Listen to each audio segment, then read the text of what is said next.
Hello hello hello સંભળાય છે? Hello No.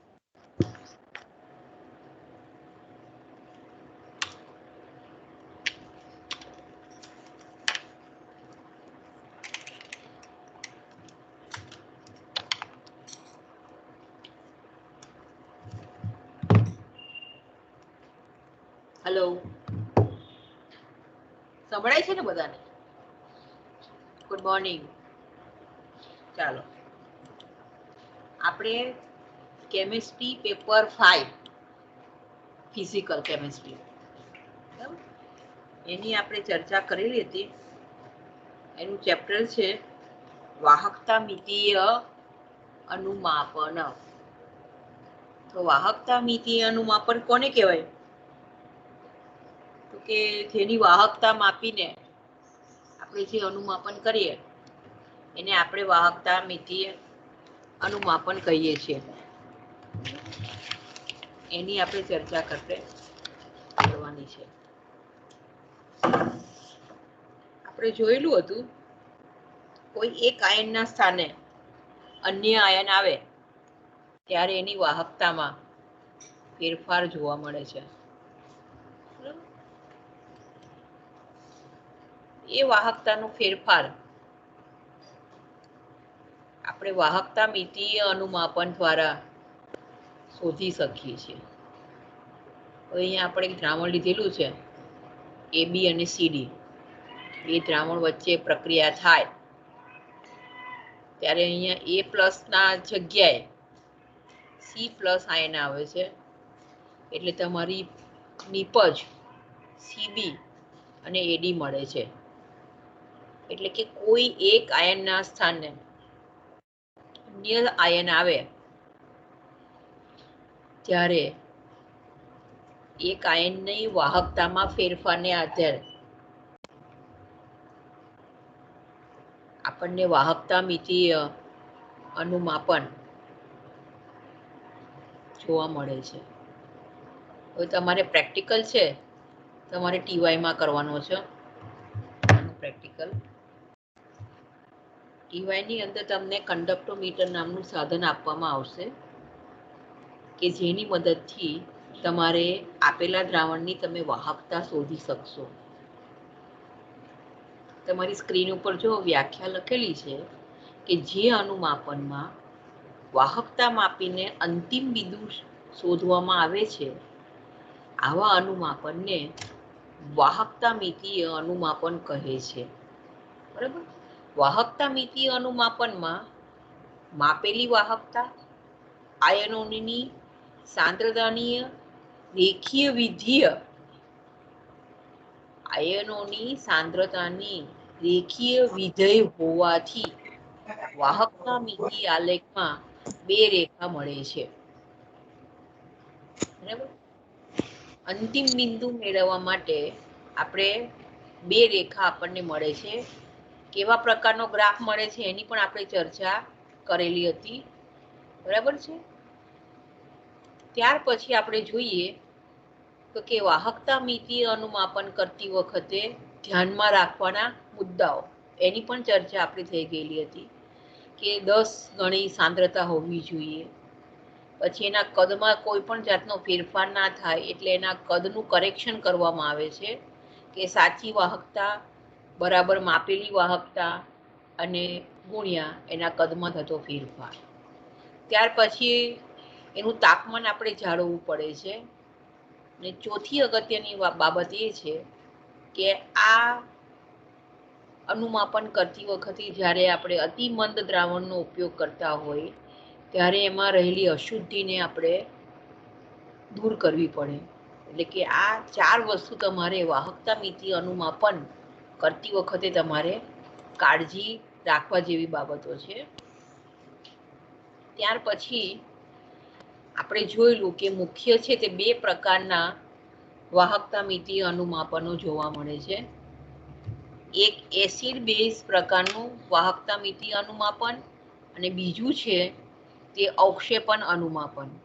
બરાબર છે. તો એસિડ બેઝ અનુમાપનની આપણે વાત કરીએ તો કે એસિડ બેઝ અનુમાપનમાં આપણે પહેલો પ્રકાર જોયેલો હતો પ્રબળ એસિડ અને પ્રબળ બેઝ વચ્ચેનું અનુમાપન. પ્રબળ એસિડ અને પ્રબળ બેઝ વચ્ચેનું અનુમાપન. તો કે પ્રબળ એસિડ તરીકે આપણે શું લઈશું તો કે HCl લઈશું અને પ્રબળ બેઝ તરીકે આપણે શું લઈશું તો કે NaOH લઈશું. બરાબર. તો HCl માં જે H+ આયન છે કે જેની આયોનિક વાહકતા સૌથી વધારે હોય છે. બરાબર. તો કે એ H+ આયનના સ્થાને આપણે NaOH આયનનો Na આયન આવે છે ત્યારે H+ આયનની આયોનિક વાહકતા ક્રમશઃ ઘટતી જાય છે. બરાબર. H+ આયનની વાહકતા ક્રમશઃ ઘટતી જાય છે. ક્યાં સુધી ઘટશે તો કે દ્રાવણમાં રહેલા બધા જ H+ આયનનું તટસ્થીકરણ થાય.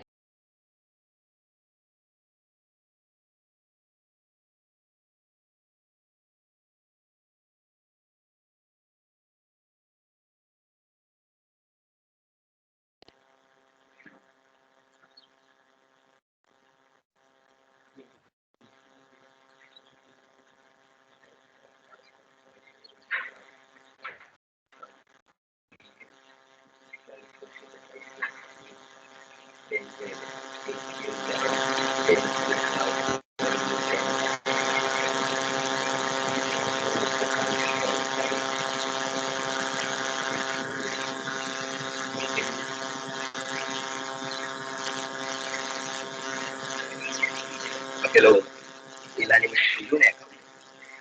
એટલે કે અત્યારે લાગે છે.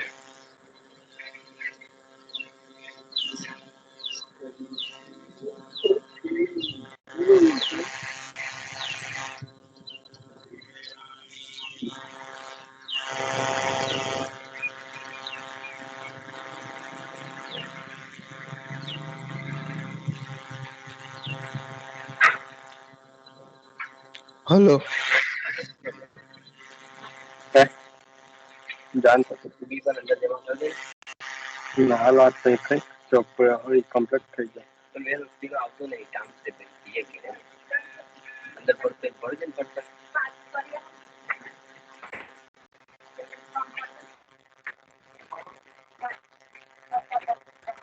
તમારો માઇક મ્યુટ છે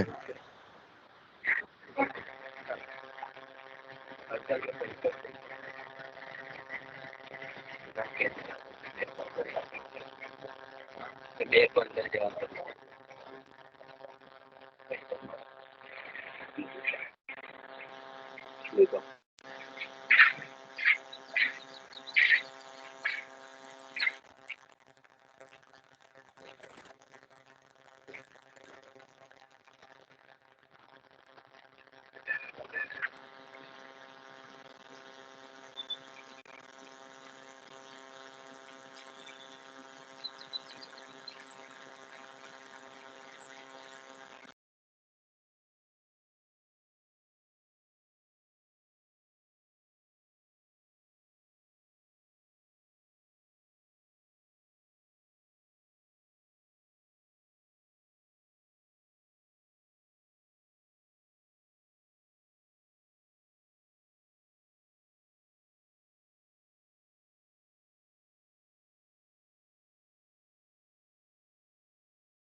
મેડમ તમારો અવાજ નથી આવતો.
मैम તમારો વોઇસ नहीं આવતો.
તમારો અવાજ નહીં આવતો. અનમ્યુટ છો તમે. મ્યુટ છો.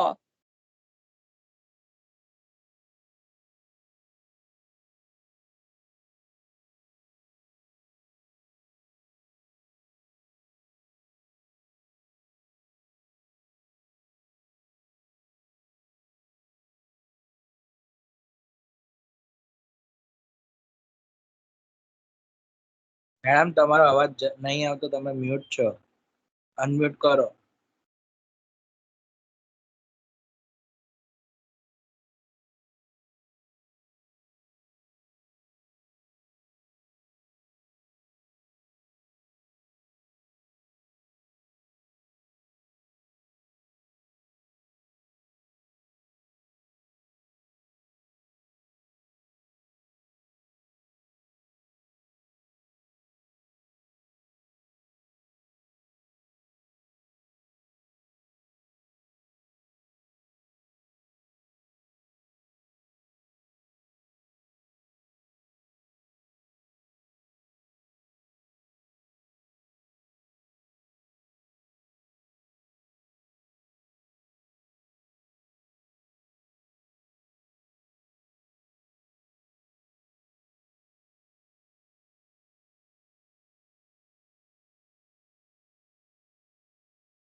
તમારું માઇક મ્યુટ છે મેમ.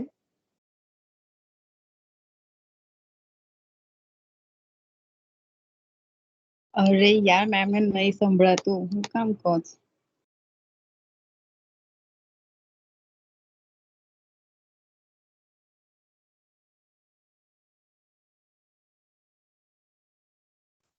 નહીં સંભળાતું.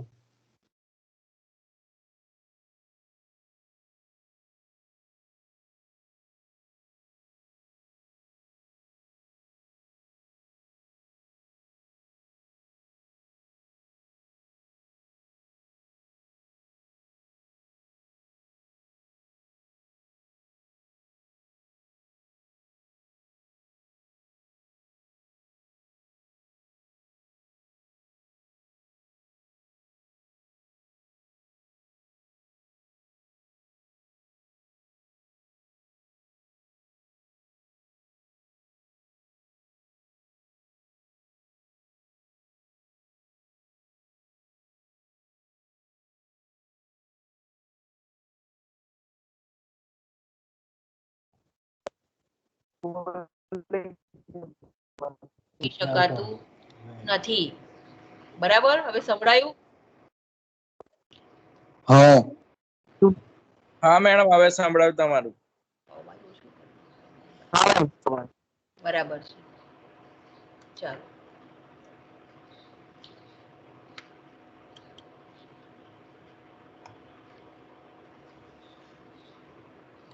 એટલે કે આ ગ્રાફમાં આપણે જોયું સમાન આયન અસરને લીધે પહેલા તમારો એમોનિયમ એસિટેટ સોલ્ટ બને છે અને ત્યાર પછી સમાન આયન અસરને લીધે NH4OH નું આયનીકરણ થતું નથી, જેને લીધે તમારી વાહકતા અચળ રહે છે. બરાબર. હવે આપણે આગળનો નવો ટોપિક જોવાનો છે.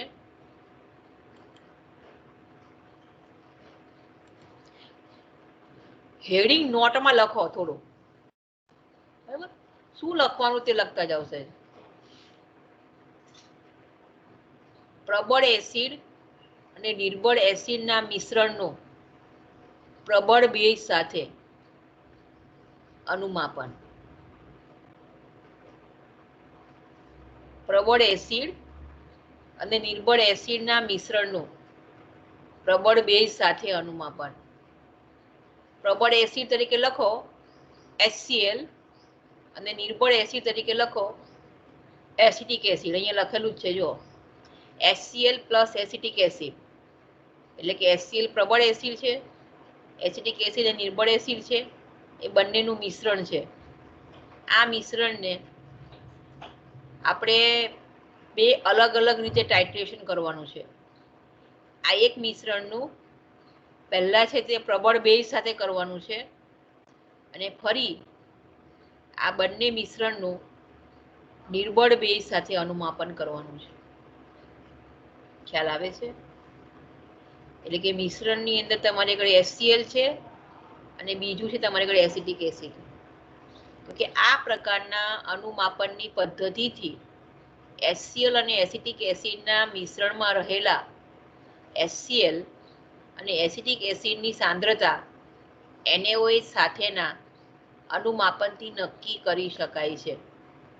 NaOHની જગ્યાએ નિર્બળ બેઝ NH4OH પણ લઈ શકાય છે. આ બંને ઉમેરેલા દ્રાવણનો વારાફરતી અભ્યાસ કરીશું. તો પ્રથમ આપણે HCl અને એસિટિક એસિડ વિરુદ્ધ NaOHના દ્રાવણનો અભ્યાસ કરીશું. હવે ગ્રાફ બરાબર જોવાનો તમારે. પહેલા શાંતિથી ગ્રાફ જોઈ લો.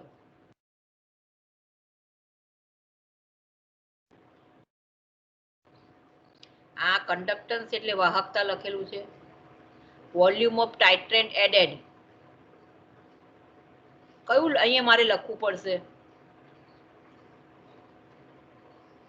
વોલ્યુમ ઓફ ટાઇટ્રેન્ટ એડેડમાં મારે શું લખવું પડશે?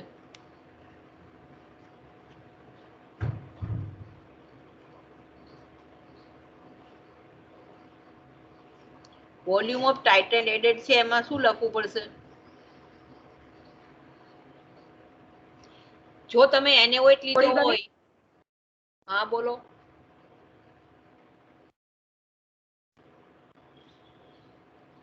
જો ટાઇટ્રેન્ટ તરીકે NaOH લીધો હોય તમારે અહીંયા NaOH લેવો પડે. ખ્યાલ આવે છે? અથવા તમે NH4OH પણ લઈ શકો છો. તમારે બે રીતે ટાઇટ્રેશન કરવાના છે.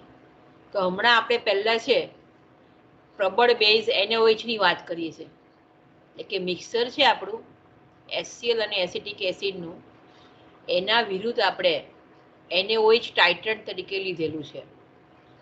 ત્યાર પછી આપણે આ જ ગ્રાફમાં NH4OH ટાઇટ્રન્ટ તરીકે લેવાનું છે.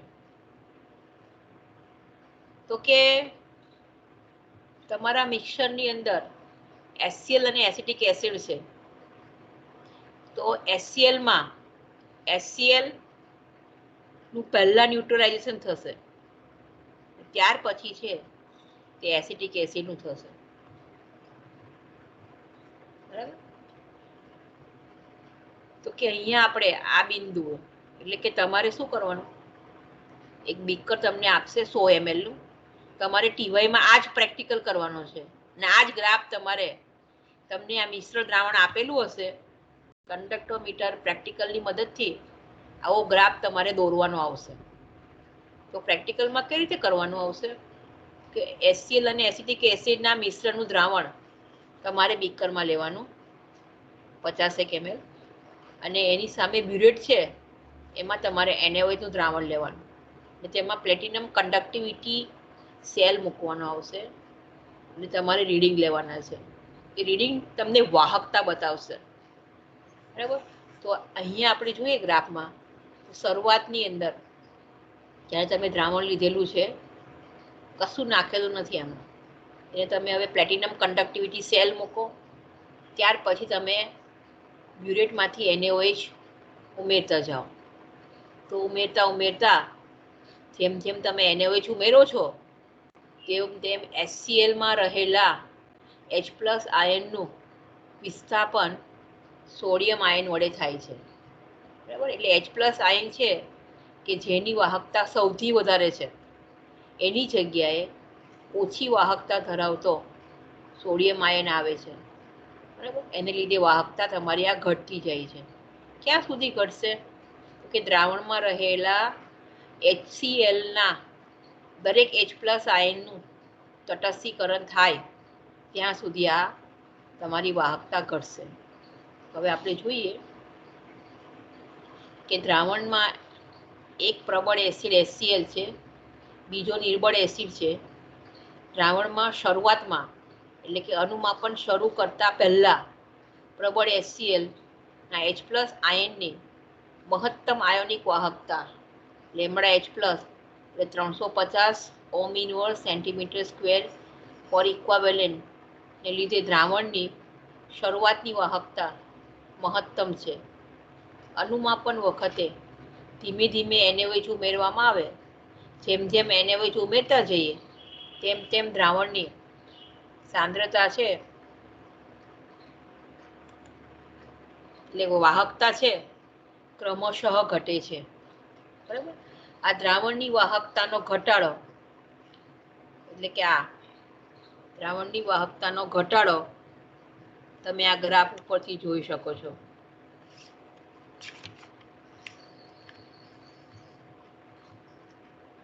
ક્યાં સુધી ઘટશે તો કે દ્રાવણની વાહકતાનો આ ઘટાડો પ્રબળ એસિડના HClના તટસ્થીકરણ થાય ત્યાં સુધી વાહકતા ઘટશે. બરાબર? તો કે P થી Q છે એક રેખા છે, તે વાહકતા ઘટાડો થાય છે તે બતાવે છે. બિંદુ Q છે પ્રબળ HClના પ્રબળ બેઝ NaOH વડે સંપૂર્ણ તટસ્થીકરણ સૂચવે છે.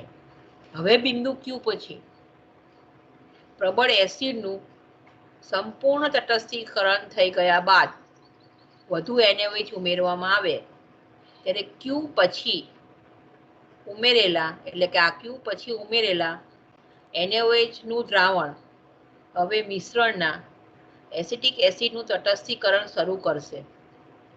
બરાબર? આ રીતે શરૂ થતા એસિટિક એસિડના તટસ્થીકરણથી દ્રાવણમાં એસિટિક એસિડનું રૂપાંતર પ્રબળ વિદ્યુત વિભાજ્ય ક્ષાર, એટલે કે સોડિયમ એસિટેટમાં થાય છે. સોડિયમ એસિટેટ બને એટલે આ વાહકતા વધે છે.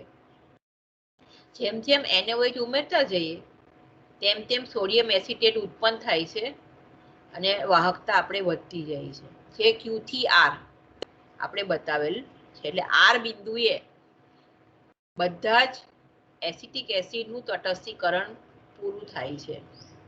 હવે એસિટિક એસિડનું સંપૂર્ણ તટસ્થીકરણ સૂચવે છે કે આ બિંદુ પાસે પ્રબળ વિદ્યુત વિભાજ્ય ક્ષાર સોડિયમ એસિટેટ ઉત્પન્ન થયેલો હોવાથી દ્રાવણની વાહકતા બિંદુ આર પાસે મહત્તમ હોય છે. બિંદુ આર પછી એટલે કે હવે આર બિંદુ પછી અનુમાપન માટે ઉમેરવામાં આવતો NaOH તટસ્થીકરણની પ્રક્રિયામાં ભાગ લેતો નથી. દ્રાવણમાં એમને એમ જ પડ્યો રહે છે, કારણ કે બિંદુ આર પછી ઉમેરવામાં આવતા NaOH ને લીધે દ્રાવણની વાહકતા તીવ્ર વધારો થાય છે. આ બતાવે છે ગ્રાફમાં. બરાબર. આ જે આલેખમાં આપણે આર થી એસ રેખા વડે દર્શાવવામાં આવેલું છે. દ્રાવણની વાહકતામાં થતો તીવ્ર વધારો સોડિયમ 76 અને OH 198 આયનોને આભારી છે. બરાબર. એટલે એ તમારો એક ગ્રાફ પૂરો થાય છે. એટલે કે જ્યાં સુધી તમે NaOH વાપરો છો બ્યુરેટમાં ત્યારે તમારો ગ્રાફ આવો આવશે. બરાબર. પણ જો બ્યુરેટમાં NaOH પ્રબળ બેઝની જગ્યાએ નિર્બળ બેઝ NH4OH વાપરશો તો તમારા આર બિંદુ પછી એ તફાવત જોવા મળશે. એટલે કે NaOH હોય કે NH4OH હોય, આર થી આગળના પોઈન્ટ આ બધું જ બંનેમાં જોવા મળશે. આ બધું છે તે બંનેમાં કોમન છે. બરાબર. હવે આપણે જોઈએ કે હવે આપેલા HCl અને એસિટિક એસિડના મિશ્રણનું નિર્બળ બેઝ NH4OH ના જલીય દ્રાવણ સાથે અનુમાપન કરવામાં આવે તો બિંદુ આર સુધી વાહકતામાં કોઈ પણ પ્રકારનો ફેરફાર થશે નહીં. અર્થાત બિંદુ આર સુધી દ્રાવણની વાહકતા યથાવત રહેશે, પરંતુ બિંદુ આર પછી એટલે કે નિર્બળ એસિટિક એસિડના દ્રાવણનું નિર્બળ બેઝ NH4OH વડે સંપૂર્ણ તટસ્થીકરણ થયા પછી દ્રાવણમાં અનુમાપન માટે ફરીથી ઉમેરવામાં આવતો NH4OH તટસ્થીકરણ પ્રક્રિયા દરમિયાન ઉત્પન્ન થયેલા ક્ષાર એમોનિયમ એસિટેટ માના NH4 આયનની હાજરીમાં સમાન આયન અસરને લીધે NH4OH નું આયનીકરણ નહિવત બનાવે છે. તેથી બિંદુ આર પાસેની વાહકતા જેટલી જ વાહકતા ઉમેરવામાં આવતા NH4OH ની વાહકતા બને છે. એટલે આર અને ટી વાહકતામાં કોઈ ફેરફાર થતો નથી. એટલે તમે અહીંયા જુઓ કે આ પ્રબળ એસિડ છે એનો ગ્રાફ તમને ખબર છે. આપણે સાદામાં સાદો પહેલો પ્રયોગ જોયેલો, પહેલું ટાઇટ્રેશન પ્રબળ એસિડ અને પ્રબળ બેઝનું, તો પ્રબળ એસિડમાં જે રીતે જોવા મળે તે રીતે અહીંયા જોવા મળે. ત્યાર પછી એસિટિક એસિડનું જોવાનું, તો એ એસિટિક એસિડમાં જેમ વાહકતા વધે છે તે વાહકતા અહીંયા જોવા મળે છે. એટલે કે બિંદુ આર પછી જો તમે NaOH વાપરેલો હોય એટલે કે પ્રબળ બેઝ વાપરેલો હોય તો વાહકતામાં વધારો થાય છે, જે આર થી એસ વડે બતાવેલો છે. જો NH4OH વાપરેલો હોય, નિર્બળ બેઝ વાપરેલો હોય તો તમારી વાહકતા અચળ રહે છે, જે આર થી ટી વચ્ચે બતાવેલો છે. બરાબર. હવે અહીંયા એક એક વસ્તુ આપણે જોઈએ તો કે અહીંયા લખેલું છે due to replacement of NH4. બરાબર. અહીંયા NH4 ના રિપ્લેસમેન્ટને લીધે આ તમને ગ્રાફ જોવા મળે છે. ત્યાર પછી જોઈએ ડ્યુ ટુ સોલ્ટ ફોર્મેશન. આ રિપ્લેસમેન્ટ ઓફ NH4 ના આવે, H+ આયન આવે. અહીંયા ભૂલ છે ગ્રાફની અંદર, due to replacement of H plus ion આવે, અથવા તો અહીંયા NH4 હોય NH4 ના આવે. બરાબર, જે સાંભળે છે તે કરેક્શન કરે. Due to H plus ion ખાલી એટલું લખો, due to H plus ion. પછી ડ્યુ ટુ સોલ્ટ ફોર્મેશન, અહીંયા ક્યાં, અહીંયા એટલે Q થી R, કયો સોલ્ટ ફોર્મેશન બને? ચલો ભાઈ, NaOH લીધું હોય તો કયો સોલ્ટ બનશે?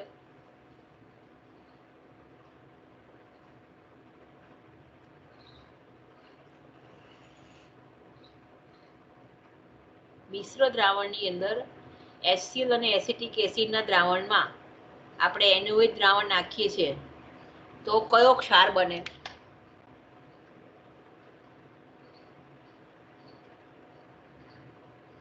એસિટિક એસિડ અને NaOH વચ્ચે રિએક્શન થાય, કયો ક્ષાર બને?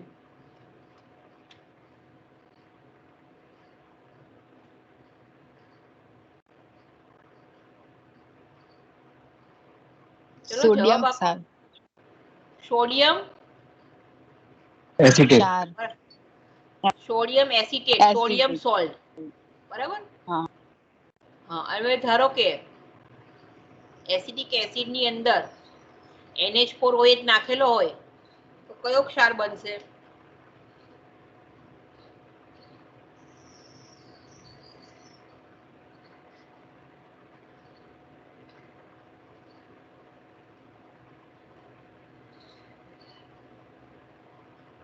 એસિટિક એસિડ અને NH4OH નાખેલો છે, કયો ક્ષાર બનશે? હે? Ammonium acetate. કયો ક્ષાર બને? Ammonium acetate.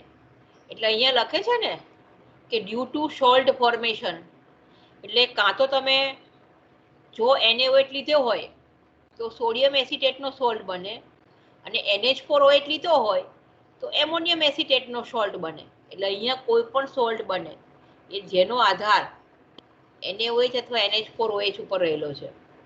ત્યાર પછી તમે જુઓ કે એક્સેસ NaOH, એટલે કે તમારું ન્યુટ્રલાઇઝેશન પૂરું થઈ ગયા પછી વધારાનો NaOH નાખો તે એક્સેસ NaOH કહેવાય, due to added Na or OH ion.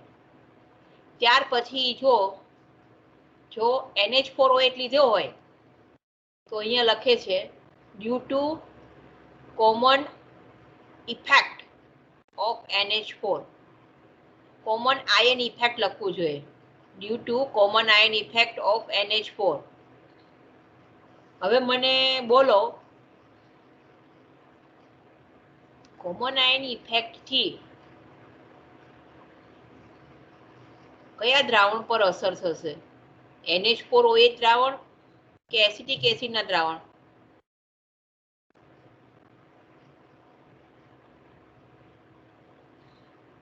Common ion effect થવાથી NH4OH પર અસર થશે. સમાન આયન અસરને લીધે NH4OH નું આયનીકરણ ખૂબ ઓછું થાય છે. બરાબર?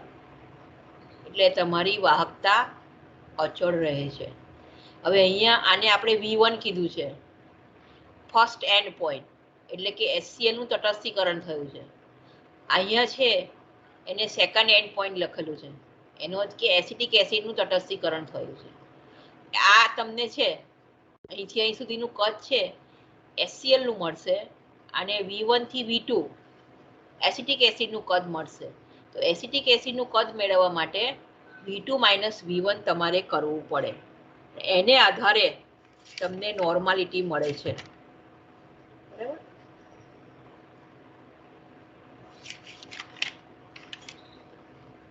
જો એટલે કે અહીંયા Q થી R ની વાત કરીએ તો કે બિંદુ Q એ પ્રબળ એસિડનું તટસ્થીકરણ બતાવે છે, અને બિંદુ R છે એ નિર્બળ એસિડનું તટસ્થીકરણ બતાવે છે અથવા આયનીકરણ બતાવે છે.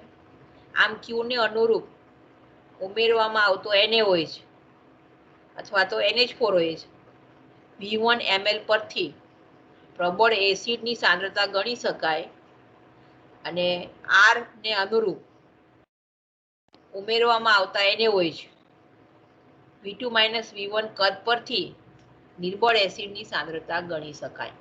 બરાબર. આ V1 V2 HCl ની સાંદ્રતા, એસિટિક એસિડની સાંદ્રતા એ બધું જ તમારે ટીવાયમાં કરવાનું છે. આખો પ્રેક્ટિકલ તમારે ટીવાયમાં આવશે. એટલે તમારે ઇન શોર્ટ અહીંયા તમને ક્લિયર થઈ ગયું કે કંડક્ટન્સ વિરુદ્ધ વોલ્યુમ ઓફ ટાઇટ્રન્ટ એડેડ એનો ગ્રાફ મળે છે. એટલે કે વાહકતા વિરુદ્ધ કદનો ગ્રાફ છે. તમારી આગળ મિક્સચર છે, એ મિક્સચરની અંદર તમે NaOH લઈ શકો અથવા NH4OH પણ લઈ શકો છો. એટલે અહીંયા તમારા એસિડ બેઝ અનુમાપનો પૂરા થાય છે. ને છેલ્લો પ્રકાર છે આપણે જોઈ લઈએ અવક્ષેપન અનુમાપન. અવક્ષેપન તો અવક્ષેપન અનુમાપન એટલે કે જે બે દ્રાવણો વચ્ચે પ્રક્રિયા થાય અને અવક્ષેપ ઉત્પન્ન થાય તો એને આપણે અવક્ષેપન અનુમાપન કહીએ છીએ. એમાં બે પ્રકાર છે, તમારે ભણવાના છે. બેરિયમ ક્લોરાઇડનું પોટેશિયમ ક્રોમેટ સાથેનું અને બીજું છે સોડિયમ ક્લોરાઇડનું સિલ્વર નાઇટ્રેટ સાથેનું અવક્ષેપન અનુમાપન. તો પહેલા આપણે જોઈએ બેરિયમ ક્લોરાઇડનું પોટેશિયમ ક્રોમેટ સાથેનું અવક્ષેપન અનુમાપન. તો કે બેરિયમ ક્લોરાઇડના જલીય દ્રાવણમાં અને પોટેશિયમ ક્રોમેટના જલીય દ્રાવણ વચ્ચે વાહકતા મિતિ અનુમાપન કરવામાં આવે ત્યારે નીચે પ્રમાણેની રાસાયણિક પ્રક્રિયા થાય છે. બેરિયમ ક્રોમેટના પીળા રંગના અલ્પદ્રાવ્ય ક્ષાર રૂપે અવક્ષેપન થાય છે. એટલે કે બેરિયમ ક્લોરાઇડ એટલે Ba+, Cl- potassium +1 CrO4-2 barium ક્રોમેટના અવક્ષેપ મળે છે. અવક્ષેપને આપણે આ રીતે એરોથી બતાવીએ છીએ ને આ KCl. આ પ્રેક્ટિકલ પણ તમારે ટીવાયમાં કરવાનો છે, અવક્ષેપન અનુમાપન. પ્રયોગ દરમિયાન અનુમાપનની શરૂઆતમાં બેરિયમ ક્લોરાઇડના દ્રાવણના બેરિયમ પ્લસ આયનનું પોટેશિયમ ક્રોમેટમાંના K+ આયન વડે વિસ્થાપન થાય છે અને દ્રાવણમાં અલ્પદ્રાવ્ય ક્ષાર બેરિયમ ક્રોમેટ અવક્ષેપ રૂપે બને છે. તો અહીંયા પોટેશિયમ આયનની વાહકતા 74 છે અને બેરિયમ આયનની વાહકતા 64 છે.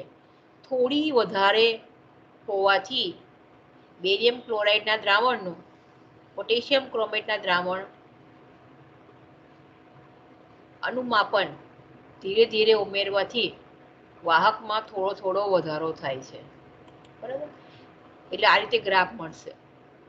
વાહકતા વિરુદ્ધ કદ. અહીંયા તમે જુઓ વાહકતામાં ખાસ ફેરફાર નથી.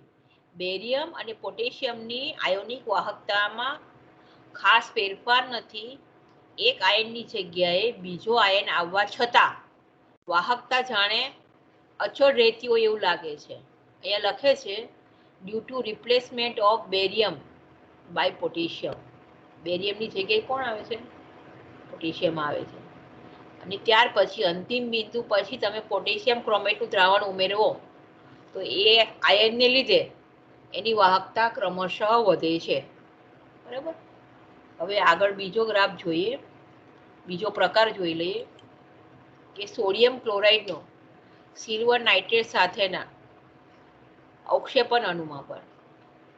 તો કે સોડિયમ ક્લોરાઇડ છે ના જલીય દ્રાવણ અને સિલ્વર નાઇટ્રેટના જલીય દ્રાવણ વચ્ચે વાહકતા મિતિ અનુમાપન કરવામાં આવે તો નીચે પ્રમાણેની રાસાયણિક પ્રક્રિયા થાય અને સિલ્વર ક્લોરાઇડના સફેદ રંગના અલ્પદ્રાવ્ય રૂપે અવક્ષેપન થાય છે.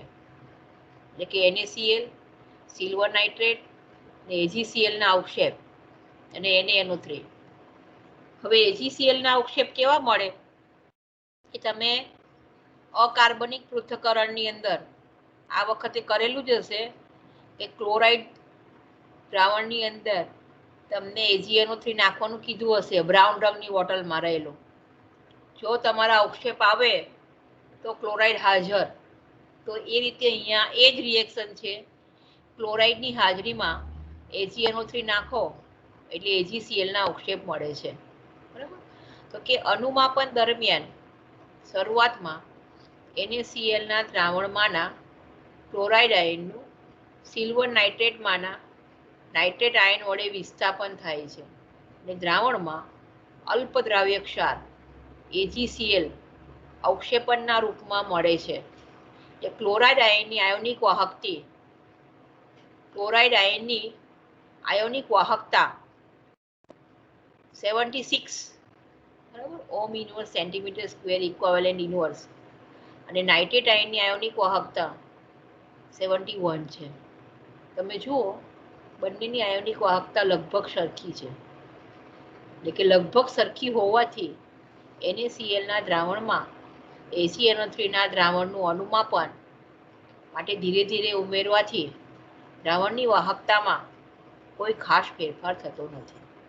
હવે તમે જુઓ અત્યાર સુધીના જે કંઈ અનુમાપન આપણે જોયા તો કોઈ એક ધન આયનના સ્થાને કોઈ બીજો ધન આયન આવતા આપણે એની વાહકતાના ફેરફારની ચર્ચા કરી હતી.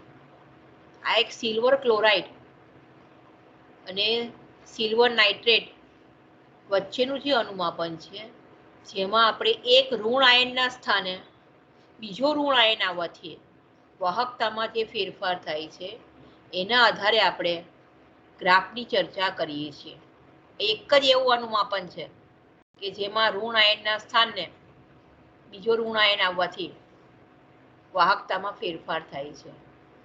જો અહીંયા વાહકતા વિરુદ્ધ વોલ્યુમ ઓફ ટાઇટ્રેન્ટ એટલે AgNO3 ઉમેરેલો છે તેની વાત કરીએ તો અહીંયા P થી Q છે due to replacement of Cl minus by nitrate ion, એટલે ક્લોરાઇડ આયનના સ્થાને નાઇટ્રેટ આયન આવવાથી વાહકતામાં ખાસ ફેરફાર થતો નથી.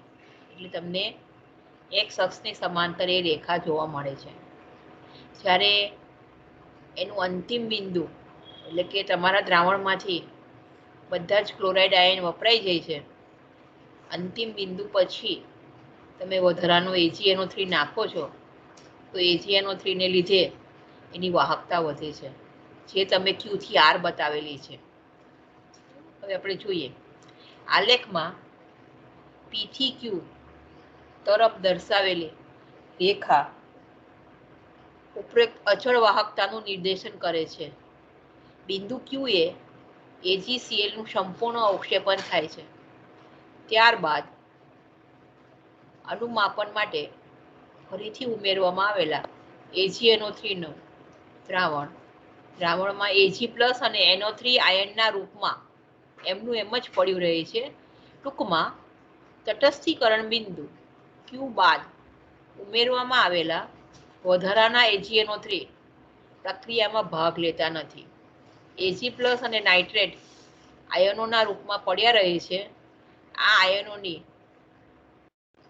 પોતાની આયોનિક વાહકતાને લીધે અને દ્રાવણમાં તેમની સંખ્યા ક્રમશઃ વધવાને લીધે વાહકતા ક્રમશઃ વધારો થાય છે. આલેખમાં Q થી R આ વધારો સૂચવે છે.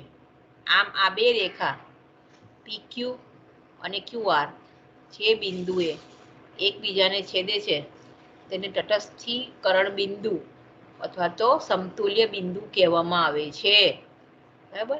આલેખમાં બિંદુ Q એ સમતુલ્ય બિંદુ બતાવે છે. ત્યાર પછી હવે આપણે જોઈએ એટલે કે હવે વાહકતા મિતિ અનુમાપન છે અન્ય અનુમાપન કરતા કઈ રીતથી ફાયદાકારક છે, આ પણ એક ક્વેશ્ચન પૂછાય છે. બરાબર. 5 માર્કનો ક્વેશ્ચન છે. છેલ્લે વાંચવાના લીધે આપણે ભૂલી જઈએ છીએ કે આ પણ ક્વેશ્ચન છે અને છેલ્લો ક્વેશ્ચન પણ પૂછાવાની શક્યતા વધારે હોય છે. એટલે આપણે જોઈ લઈએ કે વાહકતા મિતિ અનુમાપન છે તે અન્ય અનુમાપન કરતા કઈ રીતથી વધારે ઉપયોગી છે. તો કે કદમાપક અનુમાપનમાં જ્યાં બંને પ્રક્રિયકો અતિ મંદ હોય તો સામાન્ય રીતે કોઈ પણ સૂચક ઉપયોગી બનતો નથી, ત્યારે વાહકતા મિતિ અનુમાપન ઉપયોગી છે. એટલે જ્યારે સૂચક ઉપયોગી ના હોય ત્યારે. બીજું, જો દ્રાવણ પોતે જ ઘેરું રંગીન હોય અથવા અપારદર્શક હોય ત્યારે સૂચકનો ઉપયોગ કરી સમતુલ્ય બિંદુ કે અંતિમ બિંદુ આ રીત વડે મેળવી શકાય છે. ત્રીજું, ફિનોલ કે બોરિક એસિડ જેવા અતિ નિર્બળ એસિડ નું અનુમાપન આ પદ્ધતિ વડે કરી શકાય છે. હવે બેઝનું એસિડ દ્રાવણ વડે તટસ્થીકરણ કરી શકાય છે. આ ક્રિયામાં અંતિમ બિંદુ યોગ્ય સૂચક દ્વારા નક્કી કરી શકાય છે, પણ જ્યાં કોઈ સૂચક ના વાપરી શકાતા હોય ત્યારે આપણે આ રીતનો ઉપયોગ કરી શકીએ છીએ. વાહકતા મિતિ અનુમાપનમાં આલેખનો ઉપયોગ કરી અંતિમ બિંદુ મેળવવામાં આવતું હોવાથી સામાન્ય અનુમાપન કરતા આ પદ્ધતિ મેળવેલું અંતિમ બિંદુ વધુ ચોક્કસ હોય છે. આગળ, અવક્ષેપન અનુમાપન કે નિપજનું જળ વિભાજન થતું હોય તેવા અનુમાપનમાં તુલ્ય બિંદુ શોધવા રંગમિતીય કે પોટેન્શિયોમીટીય અનુમાપન ઉપયોગી નથી, ત્યારે આપણે વાહકતા મિતીય અનુમાપનનો ઉપયોગ કરીએ છીએ. પ્રબળ એસિડ અને નિર્બળ એસિડનું મિશ્રણ, બરાબર, કે જે તમારે ટીવાયમાં કરવાનું છે. પ્રબળ એસિડ અને નિર્બળ એસિડનું મિશ્રણનું અનુમાપન અને તેના પરથી દરેક એસિડની સાંદ્રતા જાણવા માટે પણ વાહકતા મિતિ અનુમાપન ખૂબ જ શ્રેષ્ઠ છે. બરાબર, એટલે અહીંયા આપણું આ ચેપ્ટર છે વાહકતા મિતિ અનુમાપન અહીંયા પૂરું થાય છે. ઓછામાં ઓછા 2 થી 3 ક્વેશ્ચન પૂછવાની શક્યતા છે, એટલે તૈયાર કરી નાખવાના. બરાબર, એટલે અહીંયા આપણે પૂરું કરીએ છીએ. કોઈને કઈ પ્રશ્ન હોય તો પૂછો. બધાએ બુક લઈ લેવાની છે પહેલા તો. બરાબર, બુક વગર તમારે વાંચી નહીં શકો.